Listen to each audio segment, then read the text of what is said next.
നമുക്കൊരു സ്റ്റിക്കർ ചെയ്താലോ? ആദ്യം ഞാൻ പിൻട്രസ്റ്റ് എടുത്ത് അതിൽ സ്റ്റിക്കേഴ്സ് ടൈപ്പ് ചെയ്ത് കൊടുത്തു. അപ്പോൾ എനിക്ക് ഒരുപാട് സ്റ്റിക്കേഴ്സ് കിട്ടി. അതിൽ നിന്ന് തിരഞ്ഞ് ഇഷ്ടമുള്ള സ്റ്റിക്കറൊക്കെ സെലക്ട് ചെയ്ത് ഡൗൺലോഡ് ചെയ്ത് വെച്ചു. അതിനുശേഷം ഞാൻ എന്ത് ചെയ്തു, ഇതെല്ലാം സ്കെച്ച് ചെയ്തെടുക്കണമല്ലോ. അതിനായിട്ട് ഞാൻ പേപ്പർ കോപ്പി എന്ന് പറയുന്ന ഒരു ആപ്പ് യൂസ് ചെയ്ത് ഇതെല്ലാം സ്കെച്ച് ചെയ്തെടുത്തു. സ്കെച്ച് ചെയ്ത് എടുത്ത സ്റ്റിക്കേഴ്സിനെല്ലാം ഞാൻ എന്ത് ചെയ്തു, CD മാർക്കർ ഉപയോഗിച്ച് ഔട്ട്ലൈൻ ചെയ്തു. അതിനുശേഷം പെൻസിൽ സ്കെച്ച് ഉപയോഗിച്ച് ഞാൻ അതിനെ കളർ ചെയ്തു. ഇപ്പോൾ ക്യൂട്ടായിട്ടില്ലേ? അതിനെല്ലാം നമുക്കിനി ഓരോ പിക്ചേഴ്സായിട്ട് വെട്ടിയെടുക്കാം.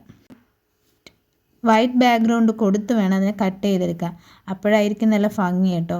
അതിനുശേഷം സെല്ലോ ടേപ്പ് ഇളകി വരുന്ന ഒരു നല്ല സർഫേസിൽ അതിനെ ഒട്ടിച്ചതിന് ശേഷം അതിൻ്റെ പുറത്ത് നമുക്ക് ഇഷ്ടമുള്ളൊരു സ്റ്റിക്കർ വെച്ച് വീണ്ടും സെല്ലോ ടേപ്പ് കൊണ്ട് കവർ ചെയ്യണം. നന്നായിട്ട് സെല്ലോ ടേപ്പ് കവർ ചെയ്തതിന് ശേഷം അതിനെ ഇളക്കിയെടുത്ത് കട്ട് ചെയ്താൽ നമുക്ക് സ്റ്റിക്കറായിട്ട് അതിനെ യൂസ് ചെയ്യാം. ഞാൻ അങ്ങനെ വെട്ടിയെടുത്ത കളക്ഷനാണ് കേട്ടോ ഇത്.